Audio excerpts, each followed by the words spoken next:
Welcome to today's webinar. The topic today is most frequently asked questions answered by Dluba's support team.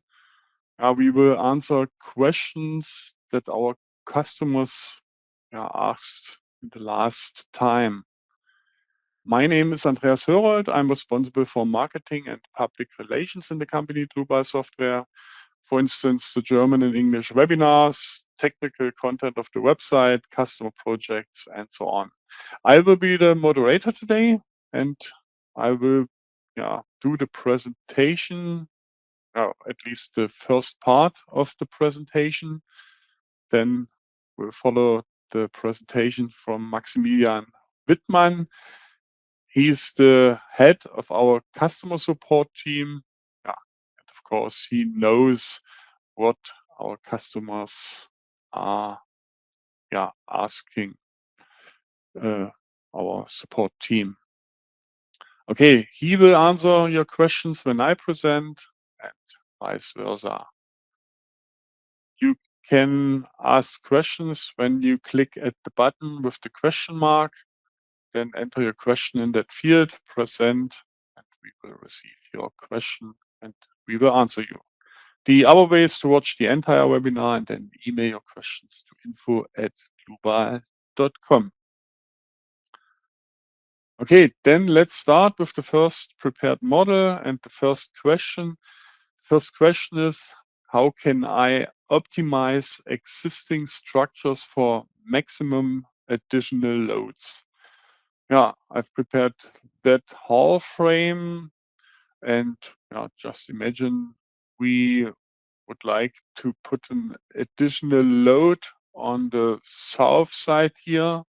Solar panels should be placed here. And we need to check if this is possible. Let me introduce the hall frame. That beam here is an IPE 360 and the column is an IPE 450. We have different load cases, such as self-weight load case, then snow load case, 2 wind load cases, one in X direction and one in minus X direction.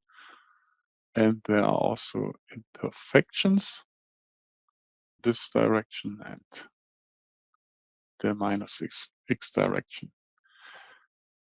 So the steel design was already done. Let me show you the results. We have got design ratios, 69% for the columns and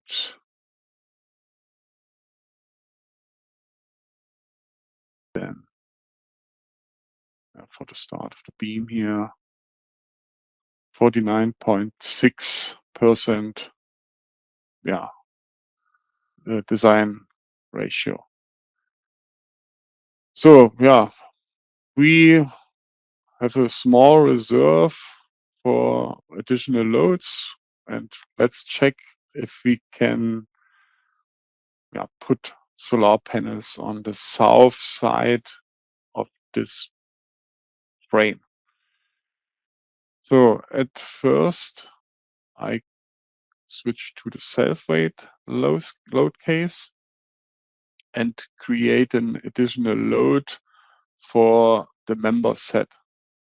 The whole beam here is a member set, and I go to insert loads, member set loads. So it should be a force, not uniform, but trapezoidal. Load direction ZL. You can see that on the image. It's okay. Then the load magnitude should be 1.2. The start is 0, and we measure the endpoint, the half beam, 10.198 meters. Okay. This member set. Okay. So let's run the steel design again.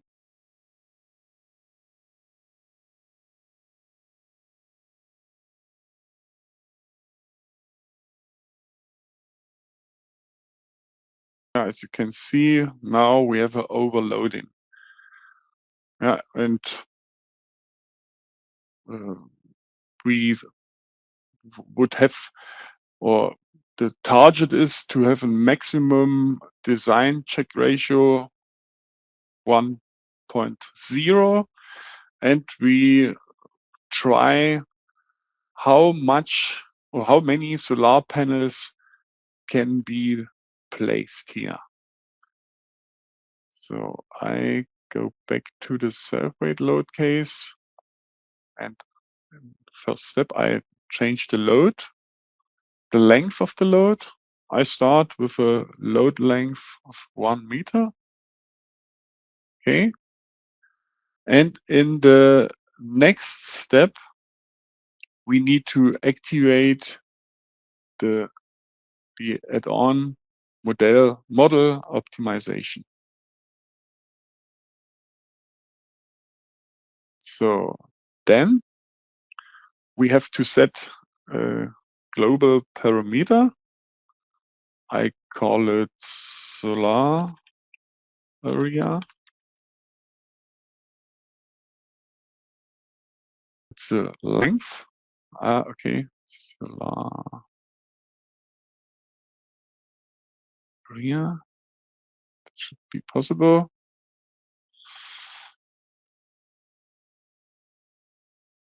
Length, definition type, optimization.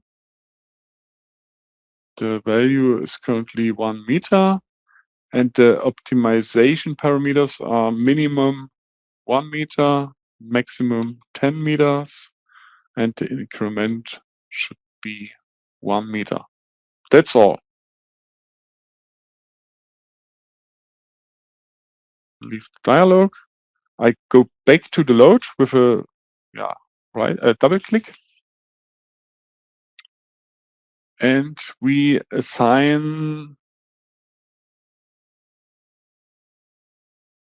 here the formula.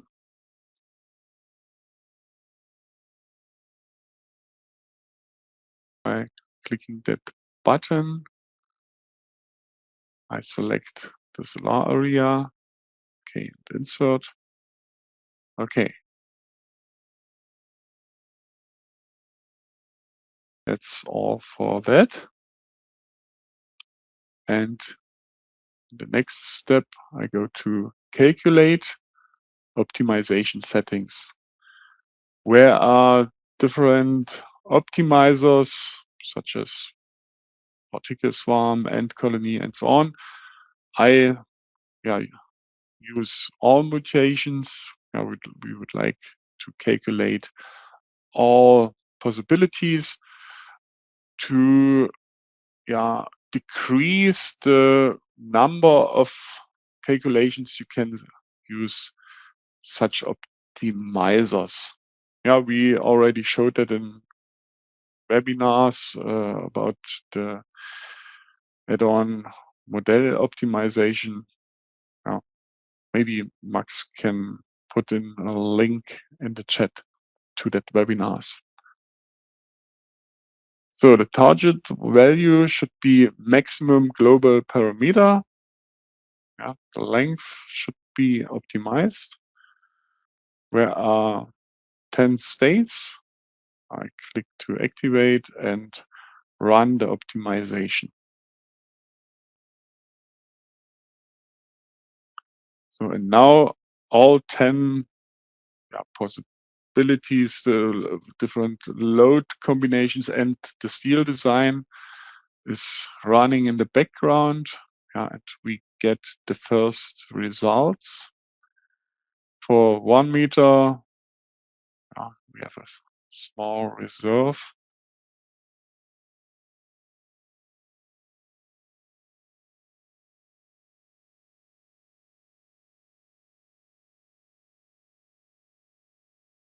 Now you can see when the load length is increased, the design check ratio will also be increased. And the maximum design check ratio should be 1.0, means 100%.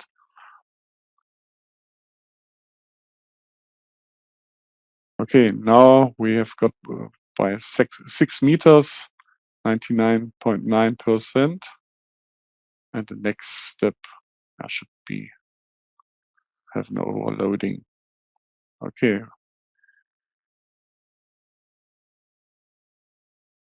Now let's calculate all optimization steps.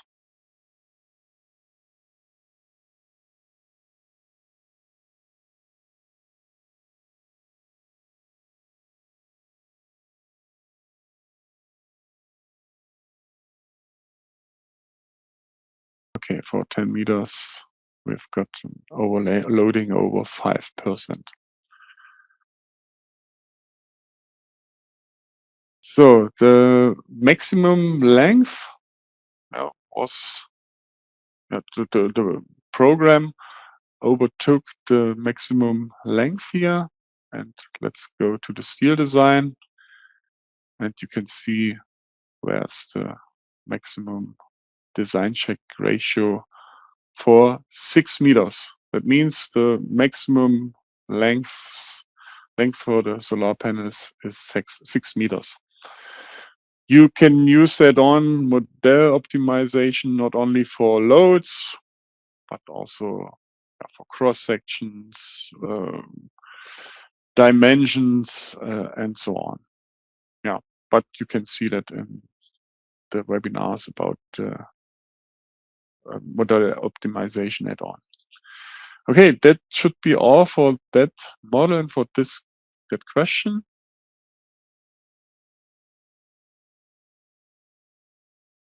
It's the next model, and the next question is, can I model punching reinforcement using double-headed studs in RFEM 6?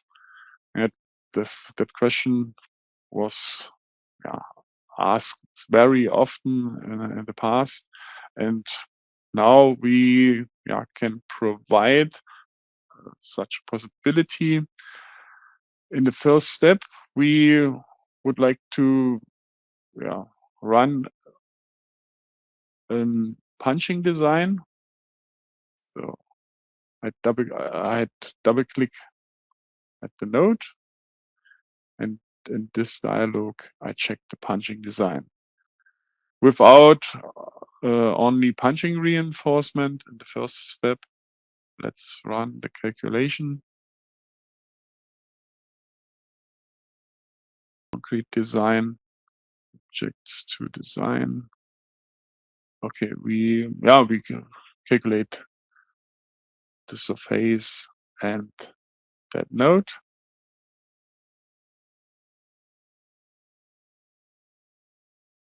So then design ratio on nodes. Okay, that doesn't work. We have an overloading. And let's set or consider a punching reinforcement. I double click the node, then I select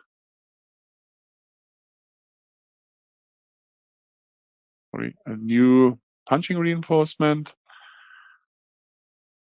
Where are the possibility to assign vertical punching reinforcement, but also double-headed studs with a ribbed shaft or with a smooth shaft. I use the ribbed shaft, stud diameter 16 millimeters. You can choose between different distances, slabs. uniform, foundation uniform, and general. I use it for slabs. And for these parameters, for example, the number of parameters and so on, I'll leave the default setting in the first step.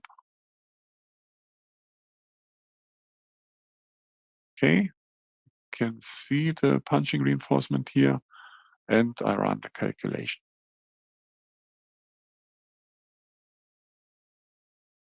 So design ratio nodes.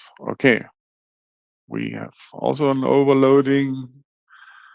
We have to put in more punching reinforcement in the slab. I double click on the punching reinforcement. So, and I have to increase, for example, the number of headed studs and so on, or the number of parameters. I change the number to 4 and run the calculation again.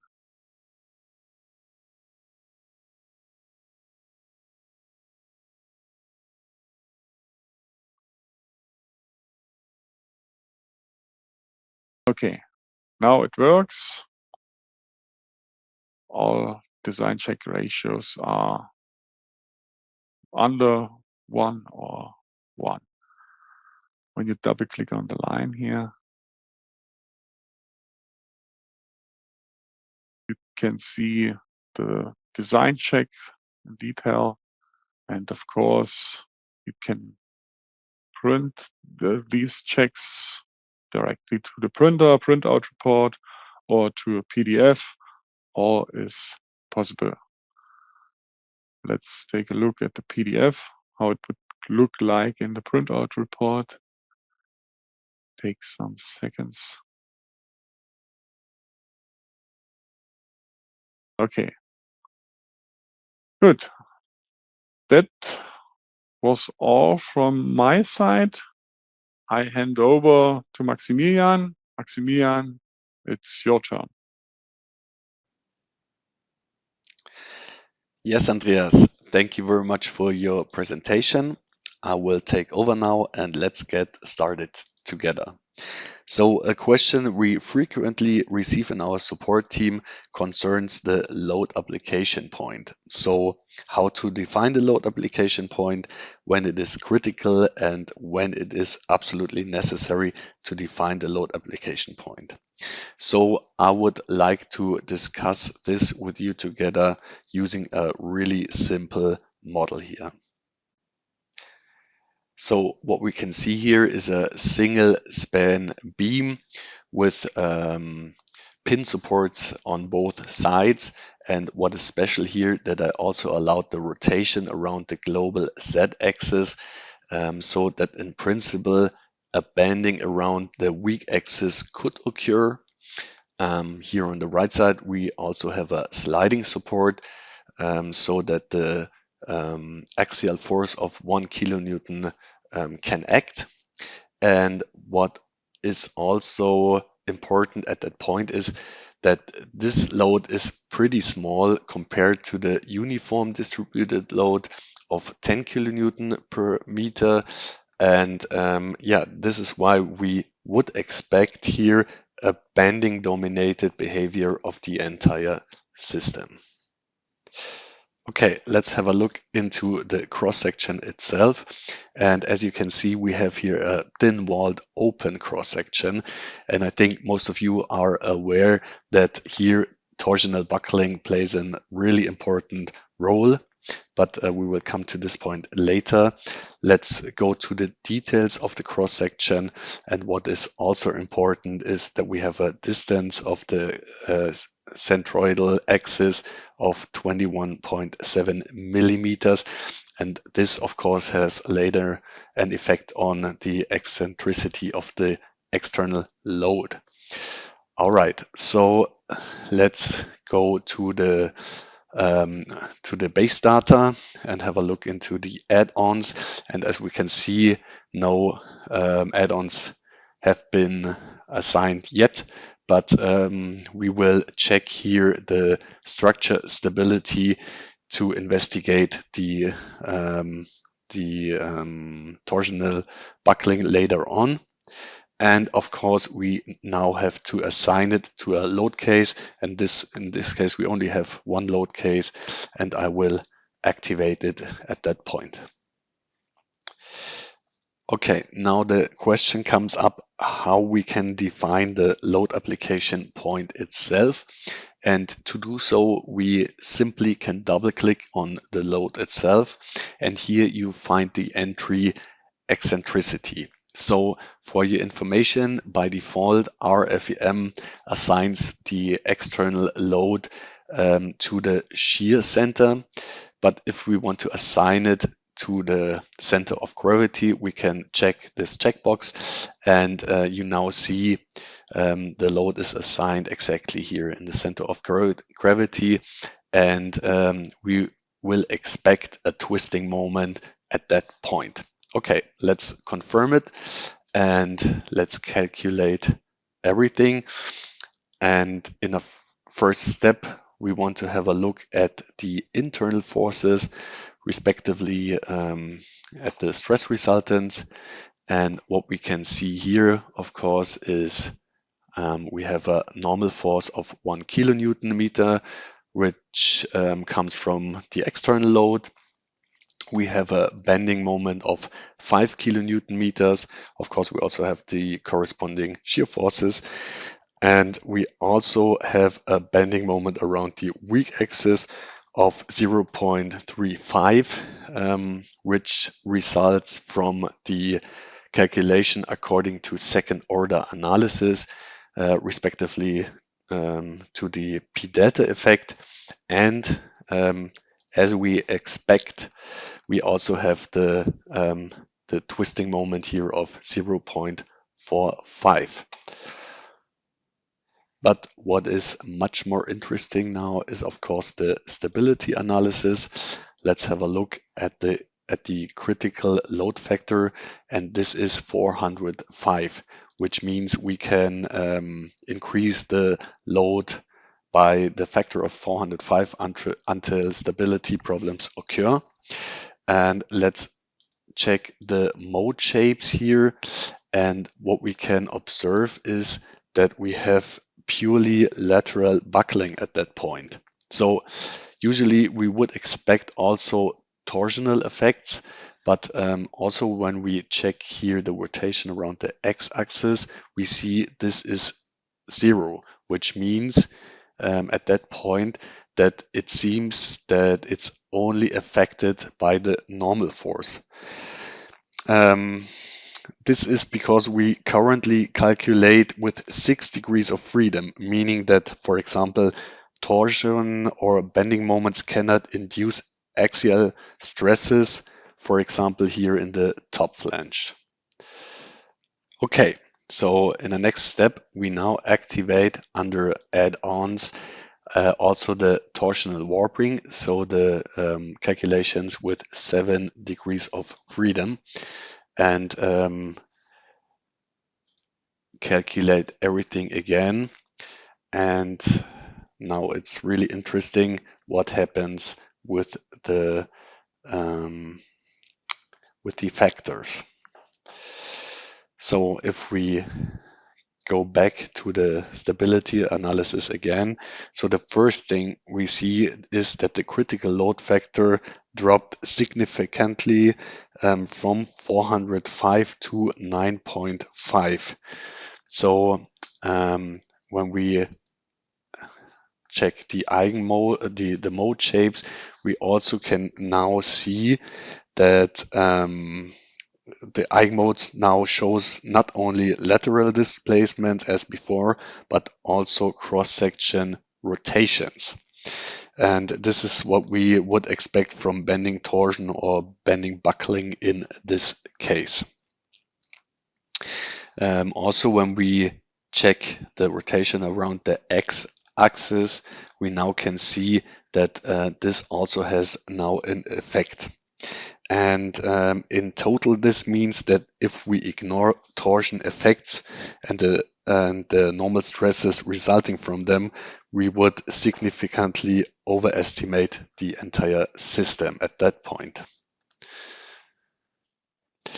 Yeah, but this is not even worst case scenario, because we now can additionally change the load application point to the top flange. So we then will expect additional destabilizing effects, as you know. And how can we do that? So we here can change the reference point to the most top left point, and then enter manually the distance to the center of gravity, which was 21.7. Let's hit OK. And when we now go to the side view, we see that the load straight comes down to the where the center of gravity hits the top flange. So when we now calculate everything again, we are, of course, once again interested in the critical load factor. And please remember, last time we had 9.5, and now it once again dropped to 7.0. And I think at this point, we really can see that as soon as we have torsional effects, it is absolutely crucial to consider the load application point and the resulting destabilizing effects. All right. Now, some RFEM expert users might say, but hey, what about our stability checks in the steel design? Aren't these effects what we have seen not covered by the stability checks? And to discuss or to explain this question, we now have a look into the steel design and go to the appropriate settings. So we find it here under steel design and then ultimate configurations. And when we double click on the default value, we have this tab here, member stability. And here you find the important section, the position of the positive transverse load application. And here the vertical position is set by default on the profile edge with the destabilizing effect. So exactly what we have seen in the previous example. However, the problem comes from the standards, because in the standards for both methods, for the equivalent member method as well as for the general method with 4 degrees of freedom, torsion is not considered in the stability checks. So as I said, once again, it comes here from the problem comes from the standards. But we really have seen how important the stability effects that result from torsion and bending are, and that they cannot be ignored at that point, especially for thin-walled open structures. And this is why for these structures where we have these torsional effects, unfortunately, the equivalent member method as well as the general method would lead to results on the unsafe side. So my answer is always, please use our add-ons with 7 degrees of freedoms to gain results on the safe side. All right. So let's move on to the second example of this webinar. We often receive the question if there is another possibility to investigate the effects of torsional warping rather than using the analysis with 7 degrees of freedom. And yes, in principle, you also could use shell elements to detect the behavior of torsional buckling. So for this, let's copy the actual system. Let's create a copy, and we copy it in a distance of 1.5 meters in the y direction, and also we include the loading here at that point. So what we have seen in the previous example is that the axial forces are of minor impact and interest here for this system, and it's dominated by the uniform distributed load. And also we can change the sliding supports to normal pin supports at that point. And what is also not necessary are here the steel design, so we can turn that one off too. Okay, so in order to create shell elements, we have a simple option here in RFEM. Just select the member, make a right click, and then under members, you can generate a surface from members.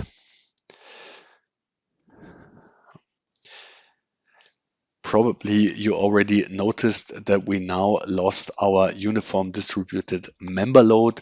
This is because we are now dealing with surface elements and of course lines and line loads and not member loads anymore.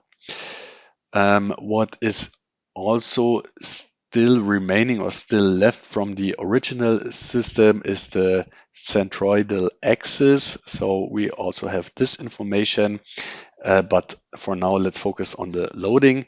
And for this, I want to split this line to hit the center of gravity. I use the divide line command in a distance. And as I know that the center of gravity has a distance to the left side of the web of 27.1 millimeters, I additionally must subtract the half of the web thickness. So let's enter this one. It's 0.0217 minus 5 millimeters divided by 2.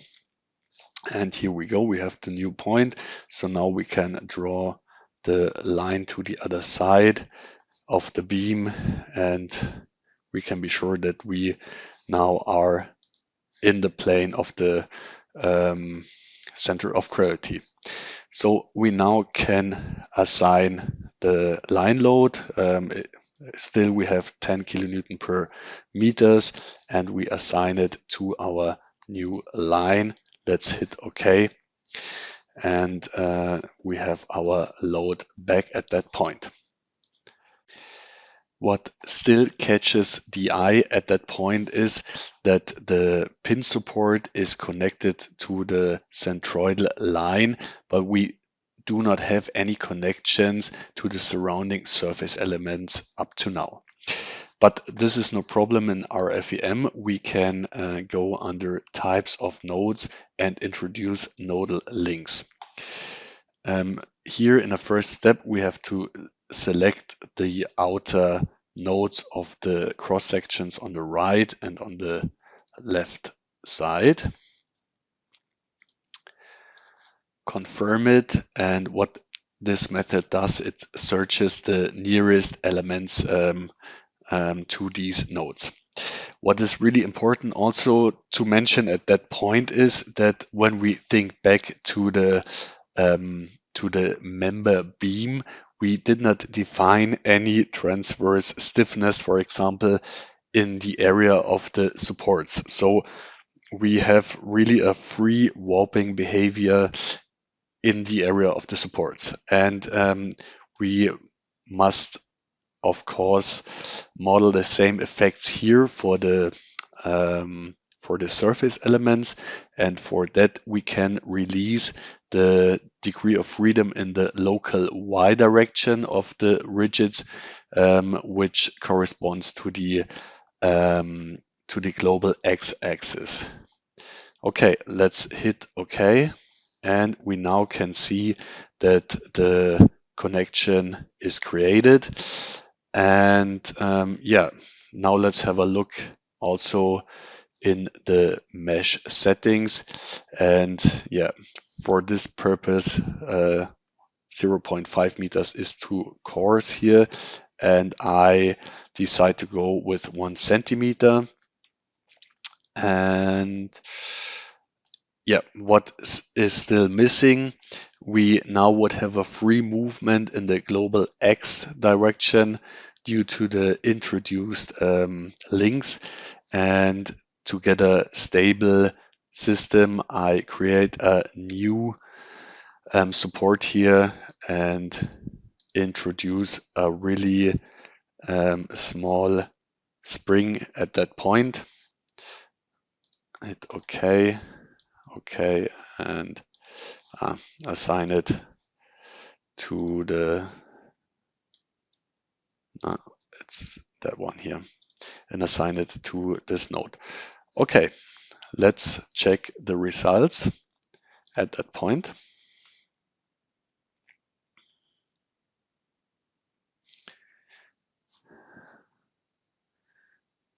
So it converges perfect.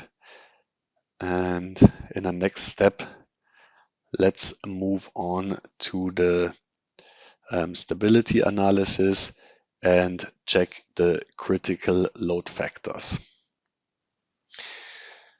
Okay, let's compare the mode shapes, and the first critical load factor can be found at 6.8, and it is assigned to the surface model here. And the next one is 7.1, which is defined, which is assigned to the member beam. So we can see we only have a deviation of approximately 4%, and this is a really good result that we achieve here. Also, I want to have a short look at the free warping at the end. And when we increase that factor a little bit, you can see that we have free warping here at the supports, and same does occur when we check the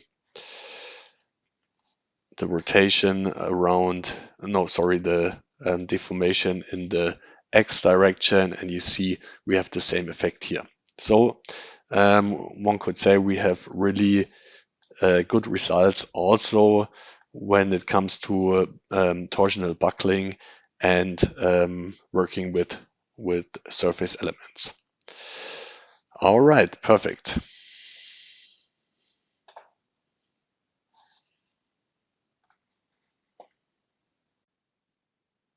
Okay, so let's move on to the last example. And here we want to talk about build-up cross-sections, respectively composite cross-sections.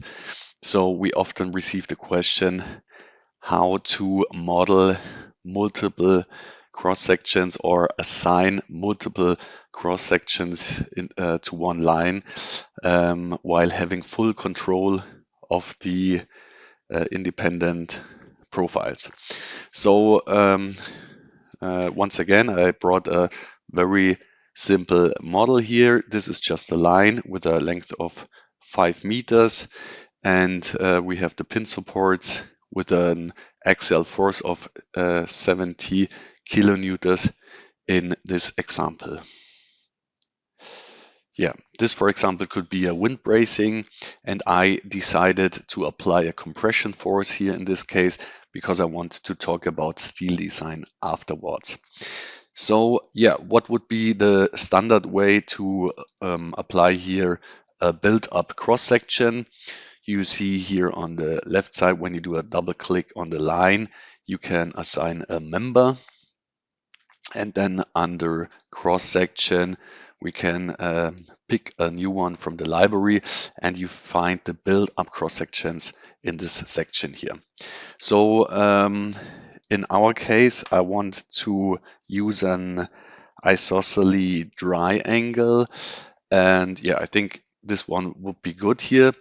But as you can see, the green line represents an interaction between both profiles, and I really want a decoupled system here. So we can go over to the second tab, and you see you can choose between different directions between the two triangles here. And the second one, you see the green line here is not there anymore, which means that we have a decoupled system in this case. So I want to go with a distance between the triangles of 20 millimeters. I hit OK. OK once again. And we now check if it is applied correctly. And yeah, this looks good. Okay, what now still catches my eye is the fact that we have to lock the rotation around the local x-axis in order to get a stable system here, because for now the beam could rotate around its own x-axis. We have to do it for both supports, also on the right side for the sliding support. Let's also activate or lock the rotation at that point. And now everything should be ready for calculation. Let's hit calculate all. And yeah, what you can see is that I already activated the steel design, but in the first step, we want to check the internal forces here. So as you can see, when we look at the normal force, you see that the axial force results in an entire normal force in the section, in the cross section, even though we have two profiles here. Of course, if you want to use, for example, this bracing in an entire system, in an entire 3D system, the stiffness is implemented correctly. So also all cross-section properties are assigned correctly. The overall behavior is correct. But if you want to perform detailed checks for every single profile, we have to find another solution. This you also can see if we go over to the steel design, we get the error that the design is not possible due to invalid section shape for design.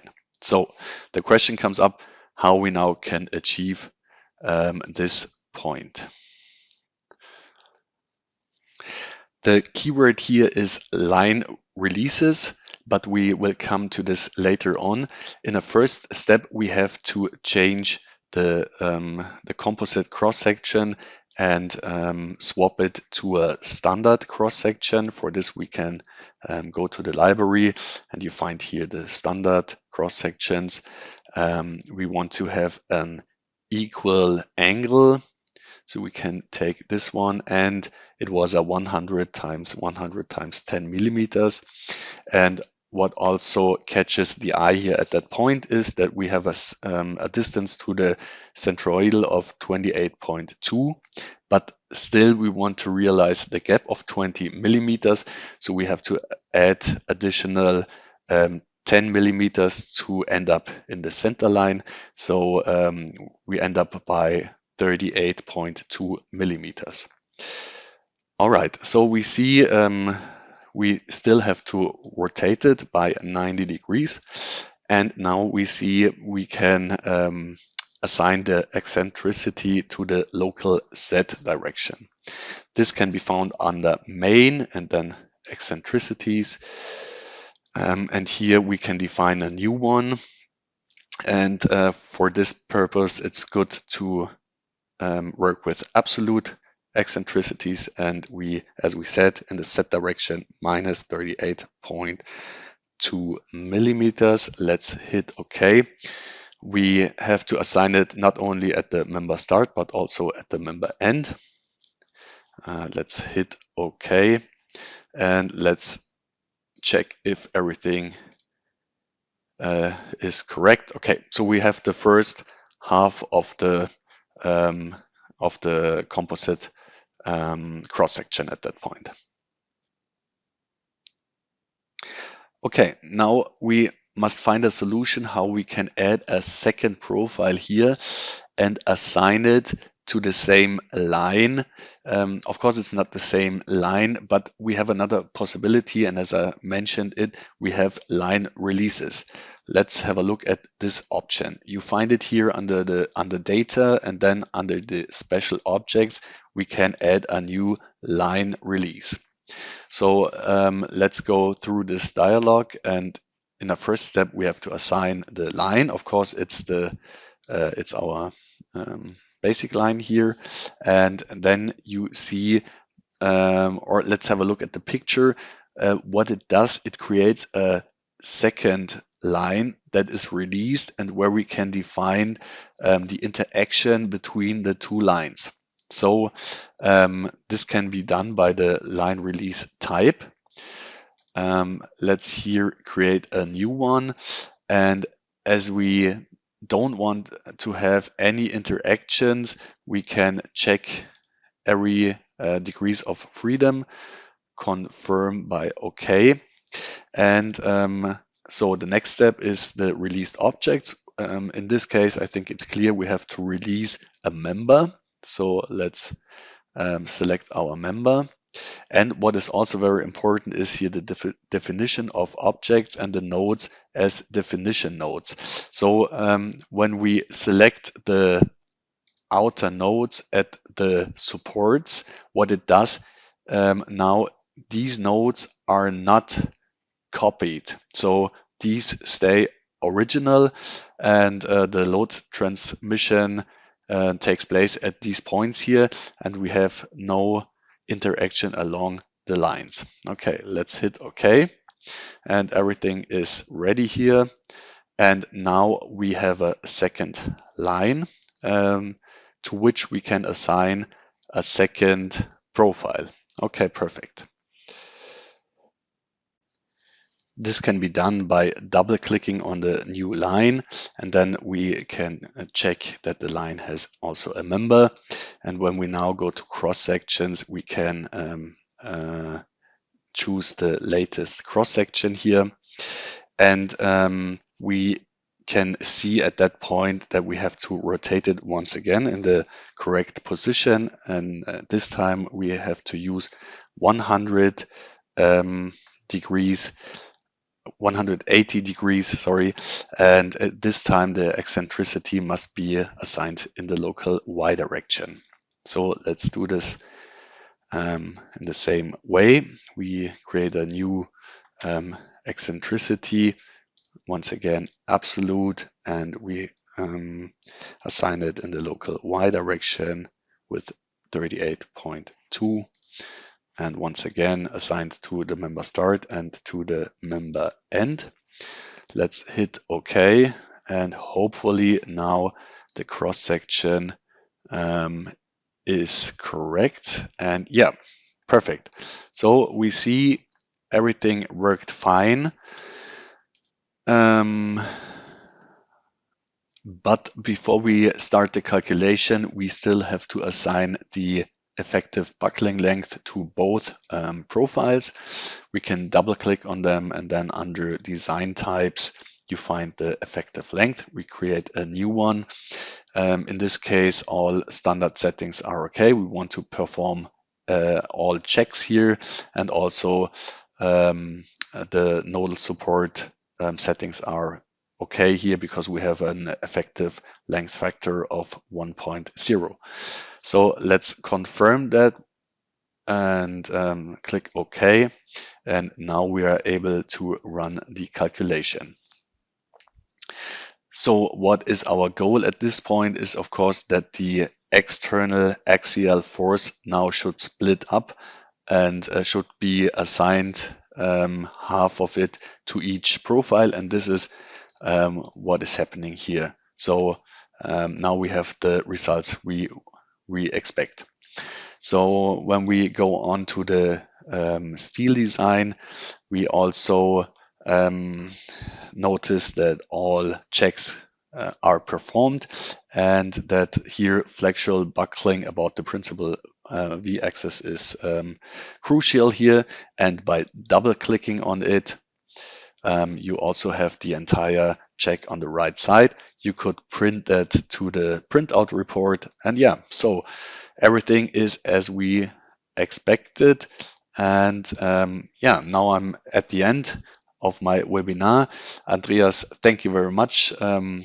Thanks everybody for the attention, and I'm looking forward to the next webinar. See you then. Bye bye. Thank you, Maximilian, for your presentation. At the end of the webinar, I have additional hints for you. Hint to our online courses, for example. There's the RFEM 6 course. It's a course for beginners. Then the Eurocode 2 course for the reinforced concrete design with RFEM 6. The Eurocode 3 course for the steel design. The Eurocode 5 course for the timber design. The Eurocode 8 course for the earthquake design. And the AI masterclass course for the using of the artificial intelligence. For more information and prices, just click at the links here or scan the QR codes. You can get such a course for free, at least the RFEM 6 course or Eurocode course. Just submit your project, and when we publish it on our website, then you will get such a course for free. Click at the link or scan the QR code here. There are also free online services, for example, the Global community. You can ask questions there, and our support team or other community members will answer you. There's the GeoZone tool for the determination of wind, snow, and earthquake loads. You can download 3D models, for example, as a template for your project. Then you can download the free trial versions of RFEM 6, RStab 9, RWind 3, or RSection. Just scan the QR code.